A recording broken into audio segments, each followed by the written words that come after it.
만약에 집을 짓고 싶어요 하면은 저 웹사이트에 들어와서 나는 몇 살이고 누구누구랑 살 거고 이런 목적으로 살 거고 AI가 자동으로 그 디자인을 몇 개 제시해 줄 거예요. 에이, 온라인상에서 조립형으로 딱딱딱딱 패널화 된 거를 코드를 붙여서 제조해서 나중에는 이케아 가구처럼 패키징 해가지고 보내고 현장에서 짓는 거예요. 그냥 조립하는 거예요. 그러면 단점도 있어요, 대표님? 전 진짜 없는 것 같거든요. 진짜? 전 없다고 생각하거든요. 그래서 경찰서 타고 나서 제가 일단 너무 바쁘신데 죄송하게 너무 이제 죄송하고, 그러니까 경찰분들도 이 상황을 다 아시는 거예요.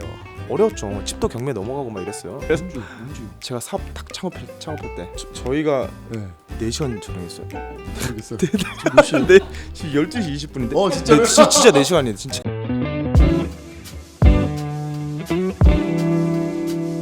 그 당시에 저희 사무실은 컨테이너 하나예요. 컨테이너가 사무실이었어요. 컨테이너가 하나였어요? 네, 이 컨테이너에서 고객 상담을 하고 그는 그냥 밭 위에서 만들었었거든요. 밭 위에서 만들었다고? 네.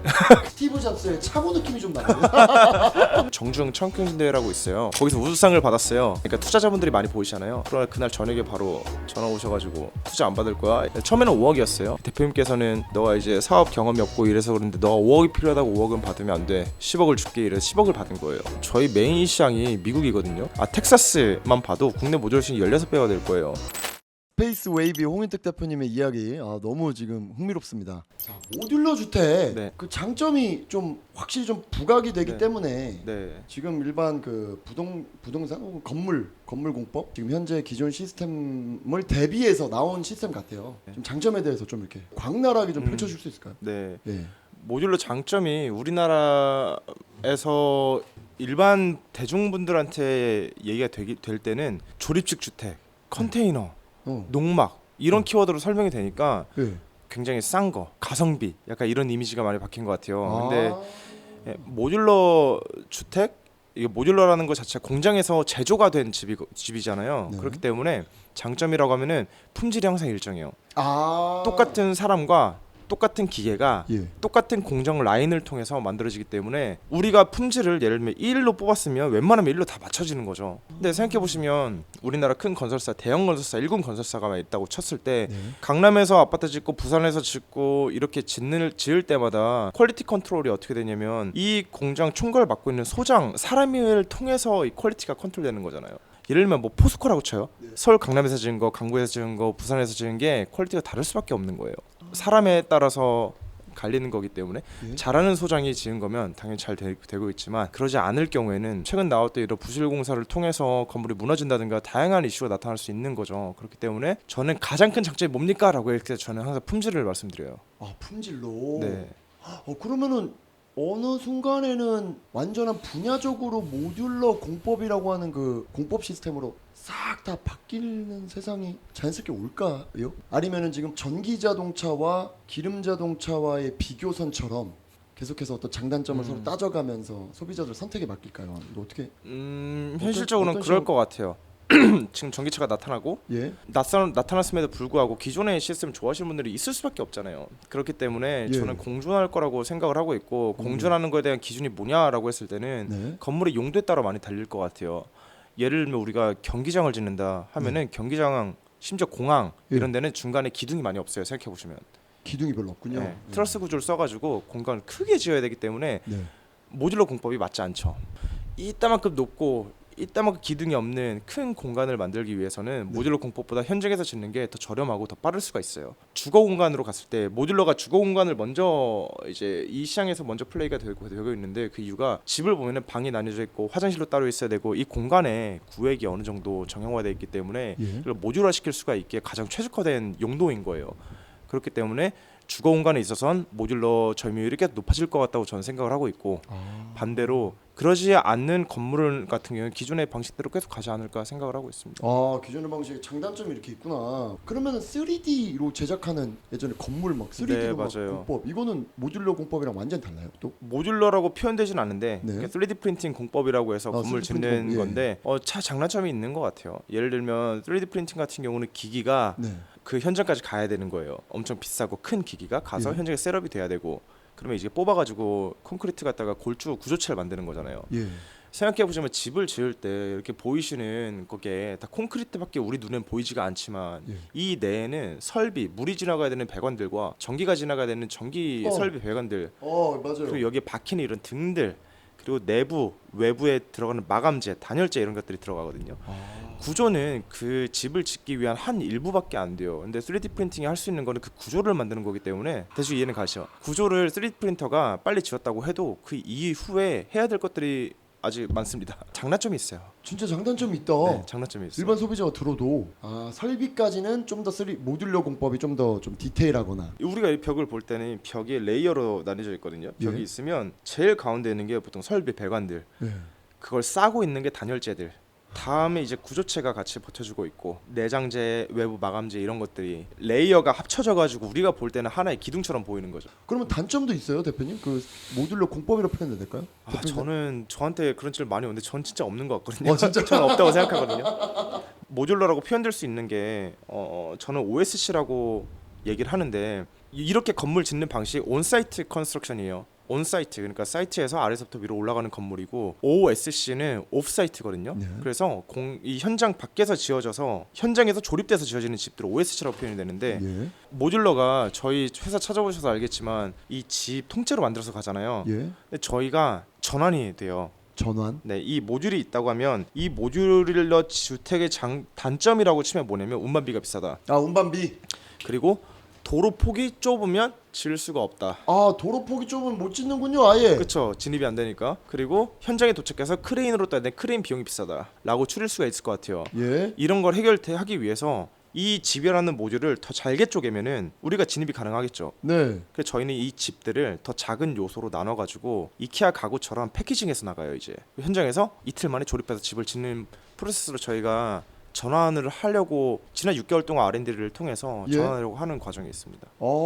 그게 과정에 있습니까? 아니면 완성이 되었습니까? 이제 완성이 가능한 시대까지 옵니까? 개발 계속해서 고도화 시키긴 해야겠지만 네. 지금의 1차는 다 성공을 해서 내년 상반기부터 그렇게 보급이 돼서 갈 수 있을 것 같다는 생각이 들어요. 그럼 대표님 말씀을 들어보면 지금은 도로폭이 좁으면 못 들어가는 경우가 많아서 네, 많아요. 계약이 못 들어가는 경우가 많았을 텐데 네, 앞으로는 우리 회사의 수주를 방해하는 요소가 될 수 없다라고 말씀하시는 거예요? 그렇죠. 저희가 진입이 안 되는 게 일반적으로 문의가 오면 30% 정도는 진입이 안 돼요. 30% 정도에 이제 날아가는 거죠. 운반비가 우리나라는 그래도 괜찮은 편인데 저희 운반비는 공장에서 우리나라- 네. 가평까지 가면은 한 100만 원 언더로 가고 부산까지 간다 하면은 뭐 250만 원 이 정도 범죄에서 되는데 크레인 비용 하루 쓰는 게 70에서 80만 원 정도 되고 있고 와. 근데 저희는 이제 미국으로 수출하거든요. 네. 미국 같은 경우 크레인 하루 빌리는 게 비용이 얼마일 것 같으세요? 미국은 더 비쌀 것 같아. 200만 원. 만불이에요. 만불이면 1,400만 원 되는 거예요. 예? 말도 안 되죠. 얼마요? 1,400만 1,400만 원? 그렇죠. 지금 환율로 80만 따지면 원인데? 미국은 땅덩어리 크잖아요. 예. 우리나라는 아무리 여기서 부산까지 간다고 해도 4시간 5시간이면 일반적인 차로 갈 수 있는데 미국은 그냥 갔다 하면은 그냥 몇 시간 걸리니까 운반비가 비싸죠. 그래서 저희는 이번에 공법을 바꾸는 게 모듈러 주택, 모듈러 건축이라고 일컬어지는 것보다는 패널라이징, 이게 영어로 치면 프리팹이라고 하는데 패널라이징 공법을 활용해서 전환하고는 단계에 있습니다. 잠깐만. 그러면 미국은 쉽게 얘기하면 그러면은 판매가가 더 비쌀 것 같은. 비싸죠. 저희가 한국에서 비쌀 수밖에 없- 9평짜리 한 7천만 원 정도 팔고 있는데 네. 건축 인테리어 가구 다 포함해서 예. 근데 이 9평짜리 정도 기준으로 미국에서 판매한다고 하면 보통 2억 넘어요. 비싸죠. 자, 그럼 미국에서는 저희 그냥 단순한 관점입니다. 그 대답하시 불편하시면 넘기셔도 돼요. 네. 굳이 왜 수출 기업한테 맡길까라는 생각이 들 것 같은데. 네. 미국 자체 내에서 미국 기업이 그런 문제점들 다 해결하고 네. 더 저렴하게 만들 수 있는 시스템이 될 것 같은데 아닙니까? 잘못 본 걸까요? 아니면 미국 내에서 그러기 쉽지 않을 거예요. 로봇이 들어오지 않는 이상. 왜냐면 예? 우리나라, 미국에 들어가는 건설 노동자의 임금이 막무가내로 준 게 아니라 나라에서 좀 어느 정도 정해져 있어요. 저희 같은 경우는 기술자를 하루에 35에서 37만 원. 근데 미국으로 용접공이 간다. 예. 미국에는 용접공 하루에 100만 원은 그냥 나와요. 그러니까 인건비가 일단 비싸죠. 그리고 일단 자재비 자체가 미국 내에서 땅이 엄청 크잖아요. 네. 여기서 제조가 됐다 하면 이게 공급이 돼야 되는데 거리가 다 멀기 때문에 단가 자체가 비쌀 수밖에 없어요. 또 이 집을 이루는 거에 있어서 결국에는 자재비와 노무비로 들어가는데 자재비가 30%고 노무비가 70% 정도 돼요. 노무비가 70%요? 네, 혹은 이제 자재비가 40%, 노무비가 60% 이렇게 들어가는데 미국에서 아무리 줄인다고 해서 어떻게 줄일 수 있는 방법이 있겠어요? 그 단기간에 그리고 한 번에 확 바뀌지는 않겠구나. 네, 이런 미국이 기술이- 간다고 하면 멕시코 쪽에 공장 지어서 가는 거 이런 정도면 좀 가능할 수 있겠다라는 생각이 드는데 멕시코에다가 결국에 저는 모듈러 산업이 발전하면 결국에 원가 싸움이 되고 소비자한테 얼만큼 좋은 집을 얼만큼 싸게 파냐가 사실 시장 경쟁에서 되게 중요한 거잖아요. 네. 그래서 저희는 베트남 공장을 준비하고 있고 베트남 공장에서 해외로 수출하는 거를 좀 계획을 세우고 진행을 하고 있어요. 야 이렇게 들으니까 진짜 확 와닿네. 그럼 대표님 지금 모듈러 공법이나 모듈러 산업에 대해서 단점은 없다라고 말씀하실 정도로 거의 확신 수준으로 이렇게 얘기를 하시는데 어떻게 그런 공부를 접하셨고 진짜 이거는 단점이 없을 정도로 완벽하고 좋은 산업이다라고 이렇게 확신을 하시게 됐습니까? 지금 하는 게 솔직히 그렇게 완벽하다라고 저는 제가 대표인데도 불구하고 그렇게 말씀드릴 수 없을 것 같아요. 예. 왜냐면 더 좋게 지은 집들도 많거든요, 훨씬. 예. 근데 저희가 이 기술을 계속 개발하고 공법을 개발하면서 예. 결국에 집이 좋아질 거니까 결국에 모듈러가 가져갈 수 있는 업사이드가 이만큼 크면 여기까지 도달하면 이거 일반 건축물 다 이길 수 있다라고 저는 판단을 하는 거고요. 어떻게 그런 공부를 하시게 된 거예요? 그 모듈러 제 백그라운드가 원래 한국에서 고등학교까지 나오고 그리고 미국으로 대학교를 지원을 했어요. 미국으로 대학을 가셨군요. 네. 갔는데 처음에는 일리노이 대학교에서 공대생이었어. 전기공학과 공대를 다니다가 왜냐면 한국은 이과 문과가 나뉘잖아요. 예, 맞아요. 이과생이니까 공대 간 거예요. 갔는데 이제 제 성향이 이렇게 재밌지도 않고 저 예술을 되게 좋아해서 음악까지 다 들었는데 저는 음악 되게 좋아하거든요. 그래서 저는 부모님한테 나 그냥 예술 할 거야 이렇게 했는데 너가 그러면 접목시킬 수 있는 거예요. 공부한 거로 하는 게 건축인 거예요. 뉴욕에 프레시라고 하는 예술대학교 안에 있는 건축학과에 입학을 했고 거기서 건축 공부를 했어요. 건축에 대한 일반 기본적인 지식이 있지만 제가 그렇다고 해서 모듈러 주택을 만들어 본 건 아니잖아요. 예. 이거는 순전히 제가 해보면서 배운 거예요. 해보면서 시행착오가 엄청 많아요. 시행착오 막 겪고 돈도 많이 쓰고 막 하면서 겪은 그거고요. 예. 그 기본적인 백그라운드는 일단 건축과를 나왔기 때문에 어느 정도는 있었다라고 말씀드릴 수 있을 것 같아요. 그리고 예술을 좋아하시는데 갑자기 뮤지션이 되겠다 이런 꿈이 아니라 그래도 네가 공부한 거를 좀 반영해서 예술이랑 접목시켜라라는 어떤 네, 부모님의 조언을 그렇죠. 받아들인 거군요. 후회는 없으십니까? 네, 저 후회 없어요. 후회 없어요? 전혀 없고 건축가로 간 게 네. 너무나 잘한 선택이다라고 생각을 하고 있고요. 건축가 이외에 다른 예술에 또 관심 있으신 분이 있으세요? 그럼요. 저 음악을 되게 좋아하고 오. 미국에 있을 때 저 건축학과에서 학교 끝나고 오면은 네. 작곡하고 맨날 이랬어요. 진짜로 작곡을 했다고요? 저 힙합 되게 좋아해. 힙합 되게 좋아해서 장비 사가지고 작곡하고 막 녹음도 하고 취미로 그랬었죠. 그러다가 건축과를 가셔가지고 이 모듈러 공법을 공부하면 공부할수록 더 내가 사업까지 해야겠다라는 확신이 드셨군요. 네. 그렇죠. 건축 건설이 너무나 보수적인 산업이고 네. 너무나 변하지 않는 근데 마켓 사이즈는 어마어마하게 큰 산업이었거든요. 네. 그러니까 여기서 새로운 패러다임으로 이걸 바꾸기는 어렵겠지만 그만큼 업사이드가 많으니까 뭐 도전 못 해볼 게 있나 싶어가지고 하는 겁니다. 아니 그럼 우리 모듈러 주택을 벗어나서 이제 우리나라에서는 이제 집을 사는 이유 중에 하나가 집값이 좀 오르기를 기대하고 네, 감가상각이 가장 적은 무언가다 띵이다 라는 얘기가 많잖아요. 네. 모듈러 주택의 사업에서는 여기 집값이 오른다거나 떨어지거나 네. 하는 이런 거에 어떤 방향성 네. 어떻게 설정하고 계십니까? 이게 뭐 네. 투자용으로 되는 건지 제조업이니까 네. 제조산업이니까 물건은 네. 다 이제 감가상각이 되잖아요. 네네네네. 그거에 대한 관점 좀 너무 궁금합니다. 모듈러 주택이라고 모듈러 건축이라고 표현되는 거는 네. 너무나 이제 큰 범위고요. 모듈러 공법을 활용해서 집을 짓는 회사가 되게 많아요. 회사마다 어떻게 짓느냐도 다 달라요. 어떤 회사는 나무로만 짓고요. 그러면 목구조의 집이 되는 거고요. 저희는 알루미늄 스틸로 지어요. 그러니까 저희는 스틸하우스로 들어가요. 일반적인 콘크리트는 철근 콘크리트조가 되는데 이게 등기부등본에 나오잖아요. 건물에 이게. 그러면 철근 콘크리트가 제일 높아요. 내용 연수 높죠. 예를 들면 뭐 50년 나온다 이렇게 칠 수 있고 목구조가 한 2-30년 나오는 걸로 알고 있고요. 컨테이너가 뭐 5년 10년 이렇게 나올 거고. 그래서 이 건축을 구성하는 이 구조체, 이 무슨 구조냐 하는 게 명확히 박히는데 그렇기 때문에 모듈러 회사마다 내용 연수 감가상각이 다 달라요. 저희 같은 경우는 스틸하우스조라는 걸로 이제 등기가 돼요. 근데 스틸하우스조가 철근 콘크리트보다 내용 연수가 더 길어요. 되게 신기하죠. 왜냐면 부식이나 이런 게 훨씬 일어나지 않기 때문에 저희 같은 경우는 감가상각이 훨씬 더딥니다. 그러면 똑같이 적용받겠네요. 부동산 거래할 때 그 지역에 모듈러 주택이 들어갔다고 치면 네. 그냥 그 땅값이 올라가서 집값 거래가 이루어지겠네요. 그렇죠. 그죠? 이 등기부등본 때도 모듈러로 지었다는 게 안 나와요. 그냥 이거는 무슨 이게- 구조로 지어진 집이다라고 나오기 때문에 그럼 대표님 이게 보니까 말 그대로 그냥 기술의 문제 같아요.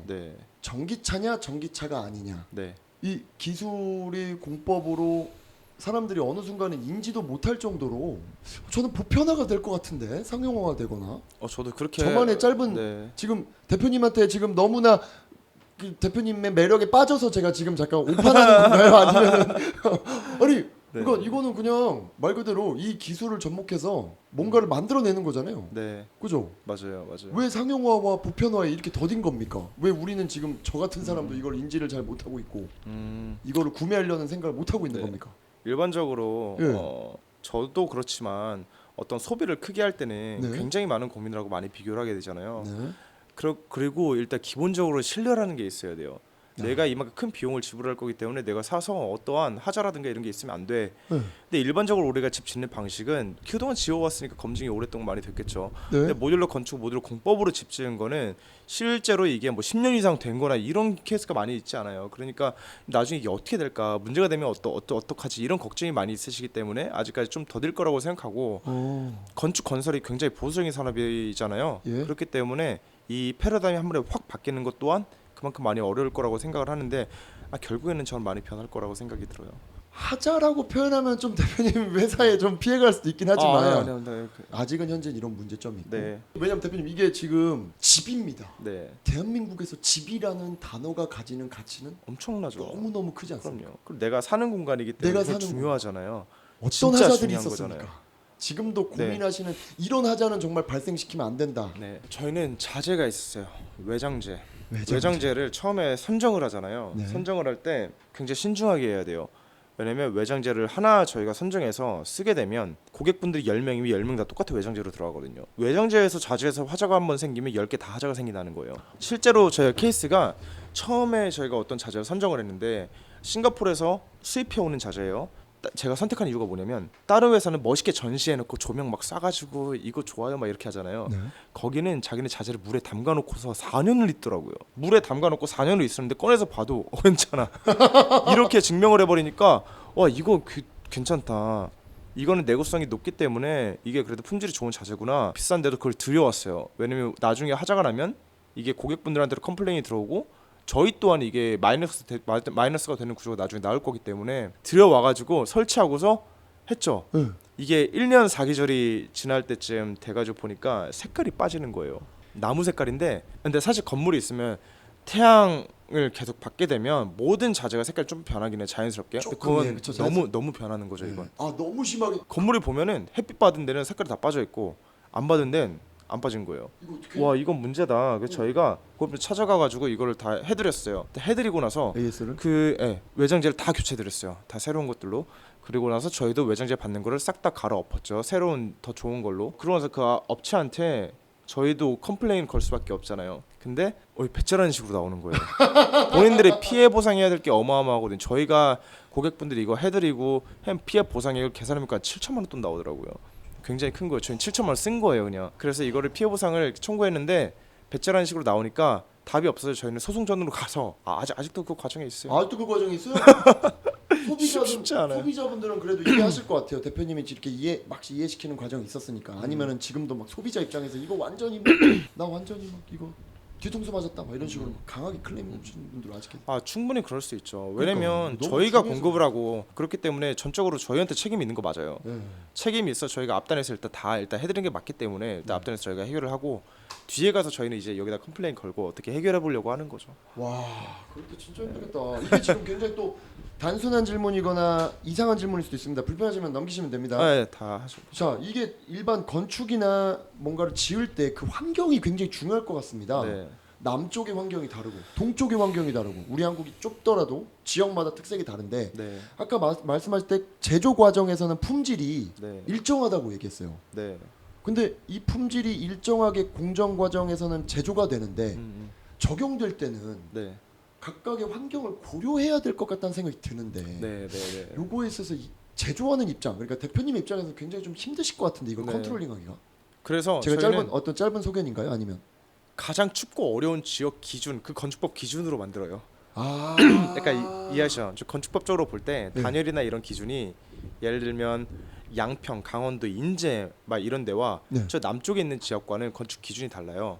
중부 1지역, 2지역 이렇게 나뉘는데 저희는 기준을 맞춰서 제작할 때 가장 높은 등급으로 맞춰요. 그러다 보니까 어떤 문제가 있냐면 남쪽에 계신 분들이 네. 생각할 때 비싸. 여기는 다 건물에 기준 좀 라이트하게 가거든요. 단열 자체를. 그러니까.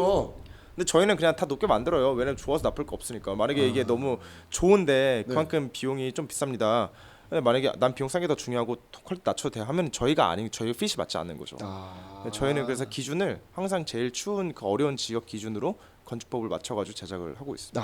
그게 우리나라 강원 뭐 인제 아까 어디? 강원도 인제 그거 진짜 추워요. 진짜 저희 한 번 한 적이 있는데 진짜 춥더라고요.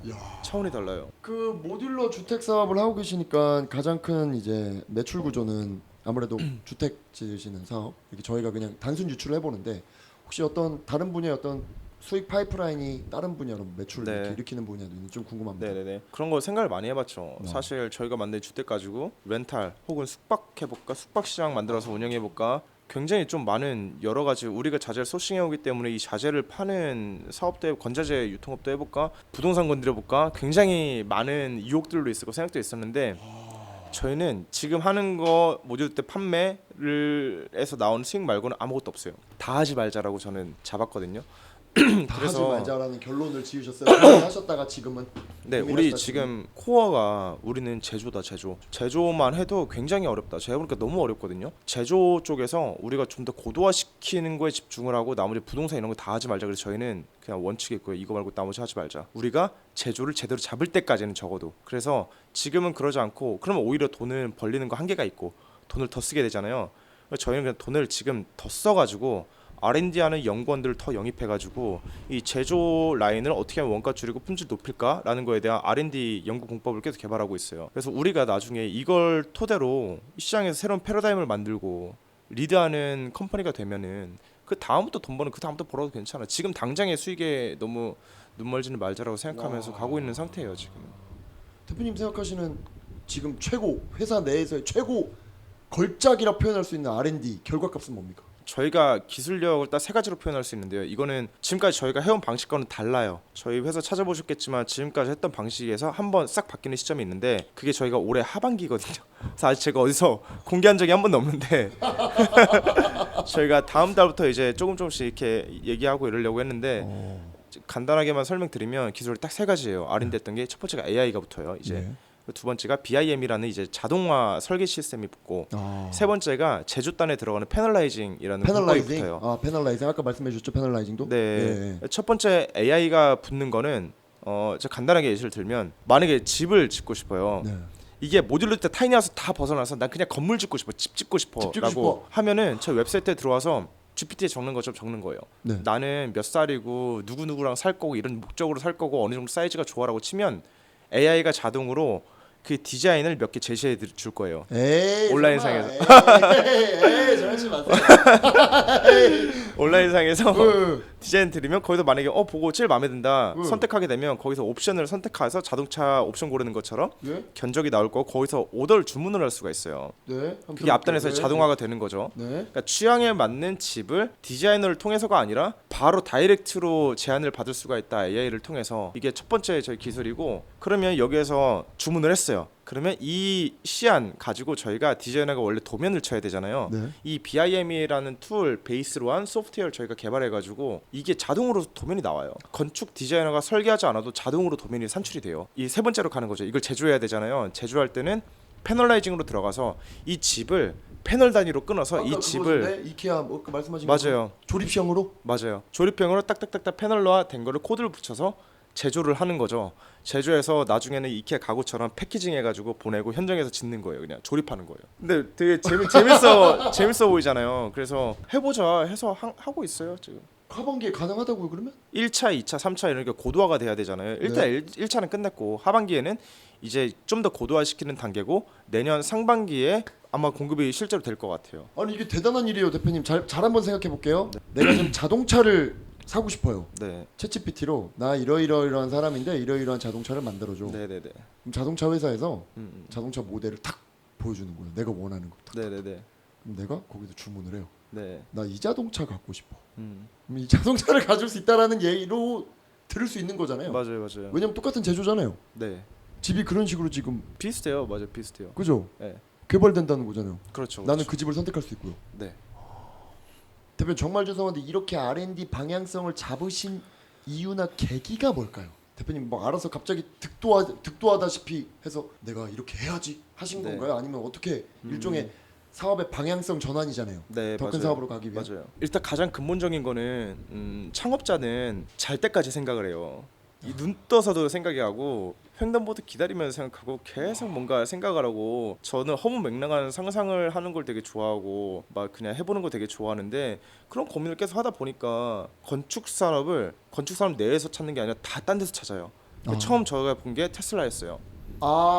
근데 처음에 출시했던 거는 스포츠카였고 스포츠카로 어그를 많이 끌었죠. 전기차가 빠르다는 거 입증했죠. 근데 금액이 1억이 넘어요. 근데 점점 내려오면서 금액이 저렴해지면서 상용화되는 대중화된 차도 나오고 이거 굉장히 멋있다. 그러면서 집이 이렇게 될 수 없을까? 근데 이렇게 되려면 공장에서 인건비가 줄어야 되는구나. 설계하는 시간이 줄어야 되는구나 하면서 문제점에서부터 나온 게 이제 그게 있고 이 아이디어를 가지고 저희 내부 임직원들이랑 밥 먹거나 술 한잔 하거나 이럴 때 이거 던지면은 이제 이쪽에서 될 것 같다 싶으면 신나서 말해요.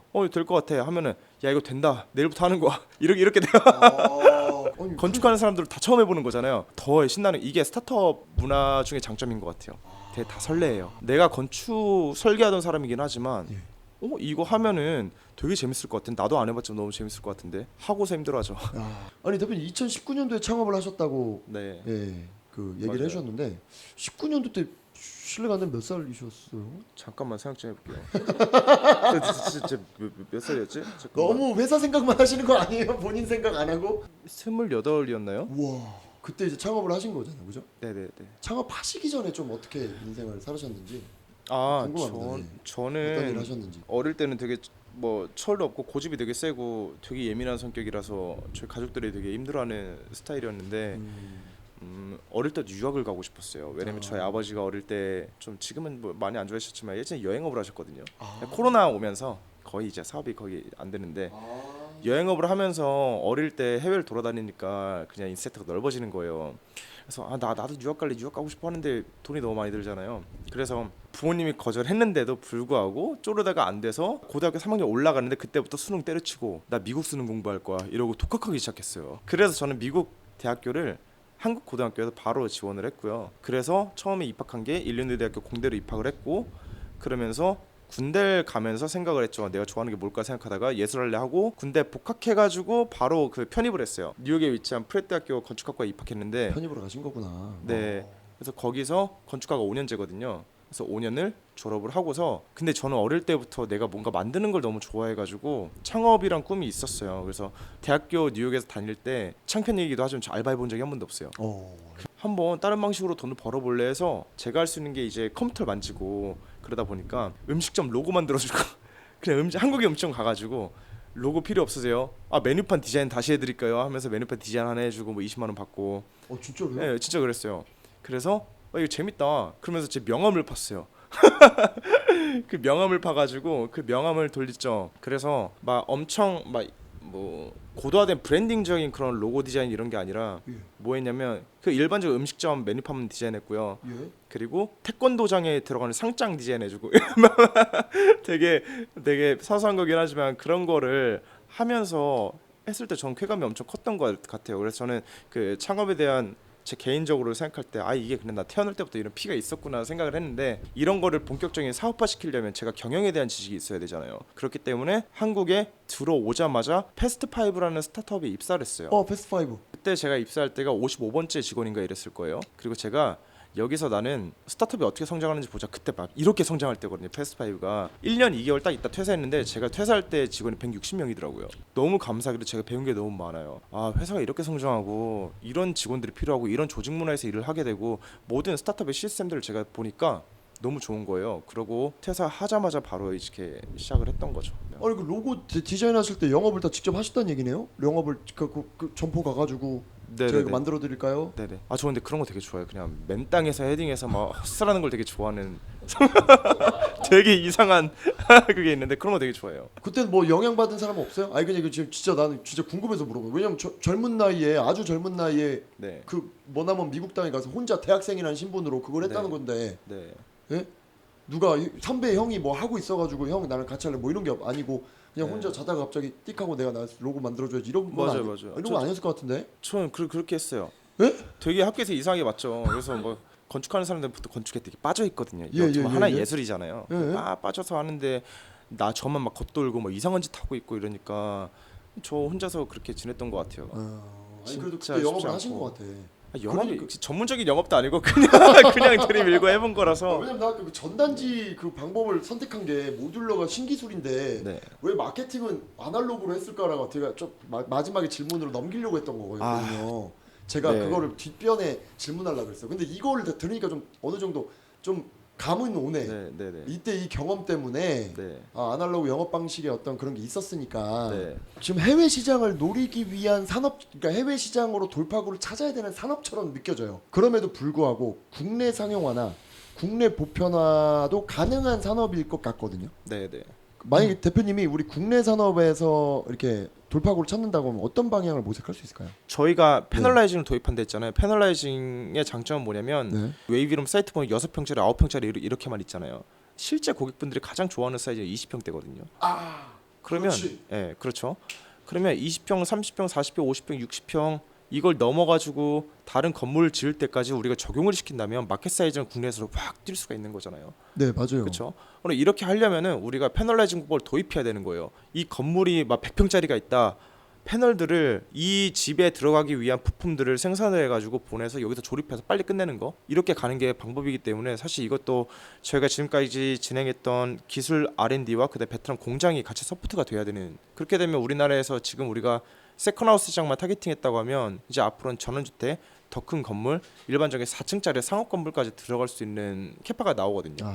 그러니까 국내에서 마켓 사이즈가 계속 커질 수는 있어요. 그렇죠. 지금 당장은 마켓 사이즈 작아 보이고 네. 고객들이 돈을 안 쓰고 이래도 우리가 할 거 기술 개발을 계속 해보자. 나중에 시장 좋아지면 우리 한 번에 뜰 수 있다라는 생각을 가지고 있죠. 근데 제가 예전에 중국 여행 갈 때 중국에 이제 건물이 되게 크고 막 네. 아파트도 많고 하는데 문제점이 뭐였냐면 지하 주차장을 안 지었대요. 그래서 이제 그 주차 문제에 대한 어떤 그 갈등이 크게 대두되고 있었던 시절에 지금은 어떤지 모르겠어요.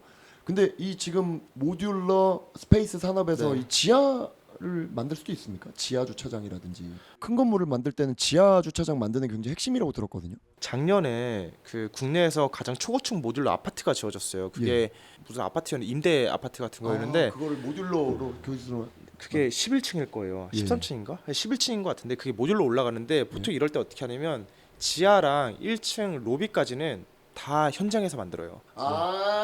오케이. 그 위에서부터 모듈이 이렇게 쌓아 올라가는 구조입니다. 그렇구나. 아직. 그게 효율적이기 때문에 너무너무 어우 또 지금 앞으로 세상 많이 변할 것 같아요. 네. 그 제조하는 얘기는 많이 했지만 운반하는 것도 네.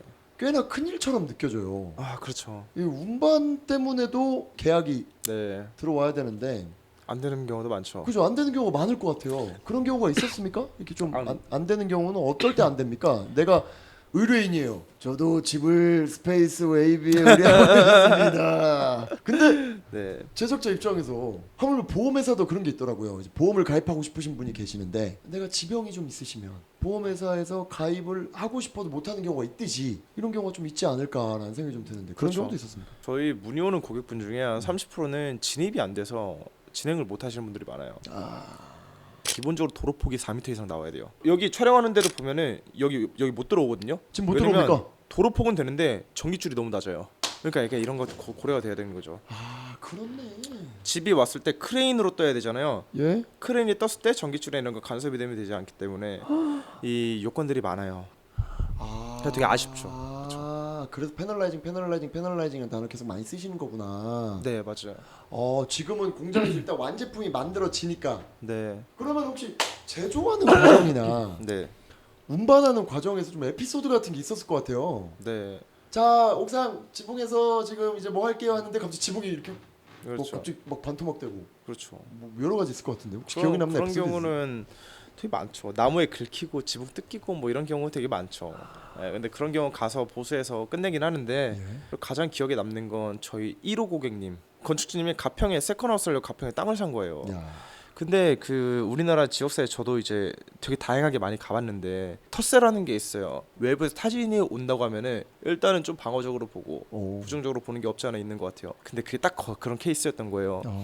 집을 싣고 도로에서부터 이 언덕을 올라가는데 주민분들이 다 나오신 거예요. 이제 시끄럽잖아요. 막 진짜. 하니까 딱 이렇게 팔짱 끼고 있으셔가지고 이거 나무 하나 건드리면은 그냥 다 경찰 부를 거다. 담 부시면 어떡하냐 걱정을 엄청 많이 하시는 거예요. 실제로 그러지 않았는데 계속 간섭이 되니까 일단 빨리 끝내고 빨리 설치하고 빠집시다. 저는 내부 팀원들한테 얘기를 했거든요. 왜냐면 이거 괜히 질질 끌면 문제가 더 커질 것 같으면 그냥 빨리 그냥 밀고 들어가자. 아 근데 제가 진짜 피해 준 건 없어요.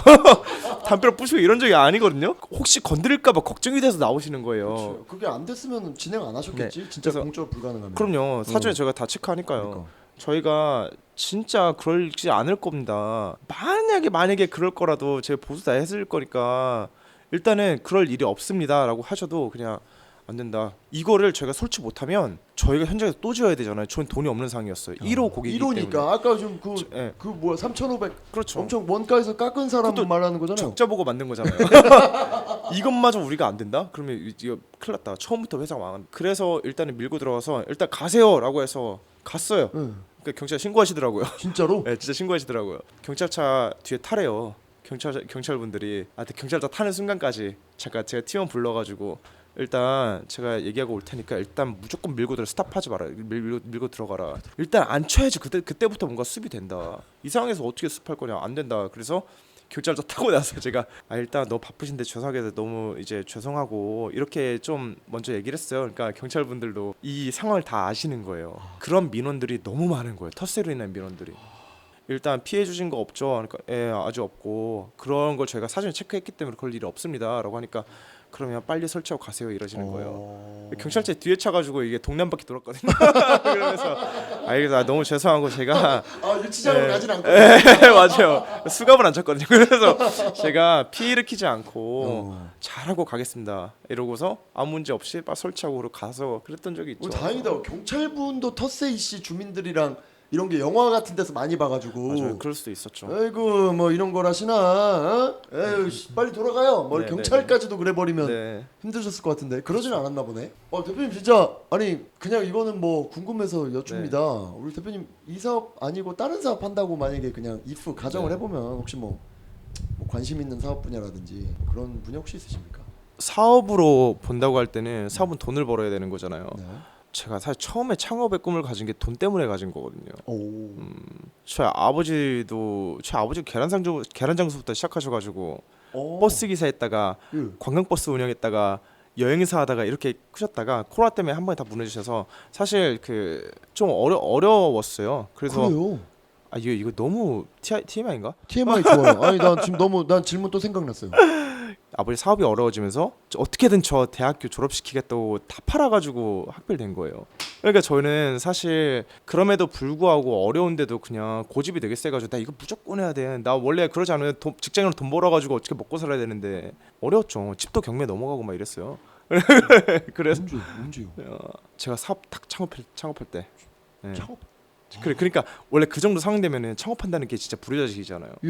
지금 그림이 안 그려지는데요? 그렇죠. 근데 반대로 생각하면 내가 직장인 된다고 내가 이거 일으킬 수 있는 것도 아니고 눈 딱 감고 부모님한테 죄송해도 그냥 모르겠다. 그냥 내가 하고 증명하면 되지 하고 그냥 한 거예요. 그래서 사실 제가 보면 되게 영일리치처럼 보인다는 소리도 있는데 저는 절대 그건 아니고. 저 지금까지 그렇게 들었어요. 솔직히 아까 네. 땅 500평 뭐 이런 얘기부터 나오고 네. 학교도 미국으로 가서 유학하신 것 같고 네네네. 그러고 그러면서 듣고 있었는데 나는 부모님한테 감사하죠. 왜냐면 야 이거 진짜 대박인데? 예. 유학 가면 당연히 돈이 있는 거긴 하죠. 그보다 없는 분들이 훨씬 많을 테니까. 그러니까 근데 여유가 있어서 간 건 아니고 그러니까, 이게 그런 부모님들이 희생하시면서 이렇게 한 거기 때문에 야 돈을 보고 사업한 이유가 그것 네. 때문에 그러니까 나는 진짜 돈을 많이 벌어서 일단 집에 이거 해결해야 돼. 저희 집 부모님 사실 집도 월세고 저도 월세 자취방에서 저 결혼 1년 전에 했는데 제가 일 때문에 사무실 근처로 이사했거든요. 월세방으로. 거기에 살고 있어요. 결혼해도. 이렇게 살고 있기 때문에 날 위해서가 아니라 그래 나는 보답해야 되기 때문에 난 돈 벌어야 돼 하고 사실 창업을 했던 거예요. 근데 창업해서 보다 보니까 돈에 대한 욕심이 되게 많이 없어지는 거예요. 그냥 나한테 쾌감은 어쨌든 저도 회사에서 월급을 받고 있는 입장이잖아요. 먹고 절대 굶어 죽지는 않아요. 그렇다고 돈이 모이는 구조도 아니고 먹고 사는데 문제 없어. 그냥 이것만으로 행복하고 내가 이 일을 할 수 있는 게 너무 그냥 행복하고 감사한 거예요. 그냥 그렇기 때문에 새로운 사업을 한다고 하면은 새로운 사업에는 그렇게 큰 관심은 없어요. 한다고 하면 돈을 버는 목적이 아니라 내가 좋아하는 거 할 것 같아요. 좋아하는 게 우리나라 인구들이 증가하고 있기 때문에 저는 요양원 한번 해보고 싶다는 생각도 많고. 네, 저희 어머니가 최근에 그 사회복지사 이거 공부하셔가지고 자격증 따시고, 그러니까 저는 같이 할 수 있는 걸 찾는데 요양산업 되게 좋은 도움이 될 수 있는 사업일 것 같고, 인구가 늘어날 거기 때문에 요양산업이 앞으로 발전도 있을 노인 인구가 거고, 늘어난다는 말씀이시죠? 네, 노인 그렇죠. 인구가 늘어날 그렇죠. 거다. 사업성도 있을 거고. 근데 이걸 좀 색다르게 풀고 싶어요. 그러니까 건물에서 병원 호실처럼 요양원을 이렇게 운영하는 게 아니라, 전 건축 베이스이기 때문에, 건축을 했던 사람이기 때문에 공간으로서 새로운 타입의 요양을 만들고 싶다. 그게 이런 타이니하우스가 될 수도 있고, 숲속에서 치유할 수 있는 치유의 공간이 될 수도 있고, 나이 드신 분들이 만날 수 있는 커뮤니티를 만드는 초점으로 저는 이런 사업도 해보고 싶다는 생각을 많이 했고, 이 얘기를 저는 가족들이랑도 막 종종 하고 이래요. 그래서 사업을 한다면 그런 거. 돈 벌면 어떻게 쓰시나요? 돈 벌면 어디에 네. 쓰세요 많이? 돈 벌면요. 예. 돈을 제가 월급을 이렇게 받을 거잖아요. 월급이요? 월급이 얼마세요? 한 달에 이게 한 500 조금 안 되게 받을 거예요 아마. 월세가 200으로 나가요 일단. 제 개인 차가 있는데 네. 이것도 한 달에 나가는 게 100만 원 돈씩 나가요. 제 결혼한 지 1년 됐거든요. 와이프랑 이제 밥 먹고 외식하고 뭐 이러면 그냥 없던데요. 쇼핑 명품 사는 거 좋아한다. 이런 거 쾌감보다 이래가지고 뭔가 만드는 거에 대한 쾌감이 비교가 안 돼요. 그러니까 저는 이게 더 재밌어요. 되게 뭐라고 해야 되나, 우리가 예상한 것보다 더 소박해서 더 좋아요. 대표님의 어떤 라이프 사이클이라든지 라이프 이게 스타일. 악플 것 같아. 왜? 그게 너 무슨 회사 대표고 유학도 갔다는 네가 어떻게 금수저 아니 너가 어떻게 소박해 이럴 것 같아. 그 기준이 너무 달라가지고 저는 절대 소박하고 돈이 없다고 표현하는 건 아니고 없다고 표현한 거 아니고. 돈이 넘치진 않습니다. 대표님 생각하시는 그러면은 그 어느 정도 정확히 딱 칼로 자르듯이 우리가 생각할 수는 없지만, 대표님이 생각하시는 나에게 좀 약간 성공적인 구도의 돈의 액수. 액수라든지 네. 기준, 부자의 기준이 혹시 있다면. 저에 대한 기준은 뭐냐면, 저를 이렇게 지원해준 가족들과 그 과일 장사하는 친구라든가 이런 친구들, 주변에 있는 지인들, 그리고 저와 제 와이프 가족들, 이들이 제가 번 돈을 가지고 말 럭셔리한 큰 집에 살고 막 이런 게 아니라 빚 없고 그냥 하루하루 그냥 먹고 싶은 거 먹고 살고 이럴 수 있으면 이거 완전 부자다. 그 이상의 돈이 있어도 그게 통장에 있고 없고의 차이는 내 라이프 스타일이 크게 달라지지 않을 거기 때문에, 저는 일단 기준과 목표가 그거예요. 그래서 그거 생기면은 뭐 그러고 나서 집을 사가지고 뭔가 우리의 거처를 만든다든가 이런 게 전 지금 목표이기 때문에, 액수로 따지자고 하면은 그리고 요즘 집값 시세 막 하고 이러면 그래도 뭐 30-40억 있어야 되죠. 그 정도 있으면 엄청 부자가 아닐까 생각을 하고 있고요. 감사합니다. 너무 네. 진짜 마음이 풍요로우신 분 같아요. 네네. 네, 끝으로 우리 저희 이제 혹시 마지막으로 하고 싶으신 네네. 얘기라든지. 저희가 네. 4시간 촬영했어요? 모르겠어요. 지금 몇 시요? 네, 지금 12시 20분인데. 진짜요? 진짜 4시간이에요. 진짜. 이거 편집은 어떻게 하세요? 그래서 저는 사실 최근에는 예전에 방송 이런 거 많이 나갔었는데, 최근에는 기술 개발 R&D 회사 내실 이런 거에만 집중하느라고 어떤 언론 기사라든가 방송이라든가 이런 것들을 막 찾거나 혹은 이게 섭외하다 막 이렇게 하고 막 이러지 않았었거든요. 근데 이거를 딱 섭외 요청 들어오고 나서 제가 봤는데 너무 좋았던 게, 영상 길이가 되게 긴데 보니까 너무 이제 허물없이 이런저런 얘기를 다 하는 거예요. 그래서 제가 그날 집에 가서 와이프한테 뭐라 했냐, 제 와이프가 참고 기자예요. 기자인데 뭐라고? 와이프가 기자고 네. 와이프가 이런 유튜브 채널 운영하는 크리에이터기도 하고 MC기도 해요. 그래요? 그래서 사실 저 취재하다 만났거든요. 아, 이렇게 유튜브 촬영하다 눈 맞아서 결혼한 거예요. 진짜로요? 그래서 비슷한 업계에 있어요. 제가 섭외 요청 들어오고 집에 가서 뭐라 했냐면, 이 방송 프로그램 보니까 내 사업에 대해서만 얘기하는 게 아니라 그냥 진짜 잡담하는 듯이 하는 것 같다. 그러면서 와이프가 핑계고를 되게 좋아해요. 핑계고. 핑계. 이거 약간 이 스타트업 창업 돈 이쪽에 있어서 핑계고 같은 것 같다. 그래서 나 이거를 한번 하고 싶다 이래가지고 바로 제가 오케이 하고 싶습니다 하고 온 건데, 와서 저는 엄청 많은 얘기를 나눴잖아요. 지금 거의 지금부터 제가 오고부터 4시간 지났고, 저는 어디 가서 이렇게 얘기할 수 있는 기회가 많이 없어요.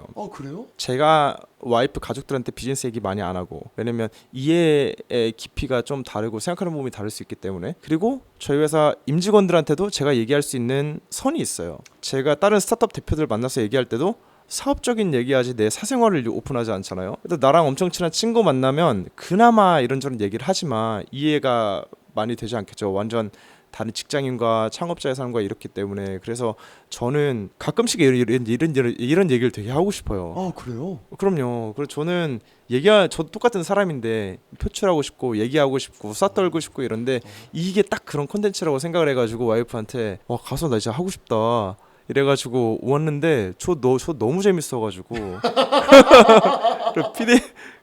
두 분 다 너무 잘 들어주시니까 네. 사실 재밌잖아요. 이거 뭐 잘 들을 수밖에 없잖아요. 재밌으니까.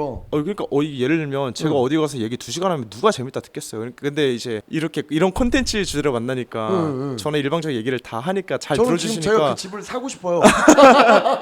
돈이 없어서 못 사는 섭외 요청 주신 거 제가 되게 감사하고 너무 재밌었고 이거 촬영 끝나고 나서도 이제 다음번에도 다른 콘텐츠가 있거나 아니면 이렇게 만나고 얘기하고 싶을 정도 전 진짜 너무 재밌었거든요. 벌써 지금 예약됐어요. 2028년.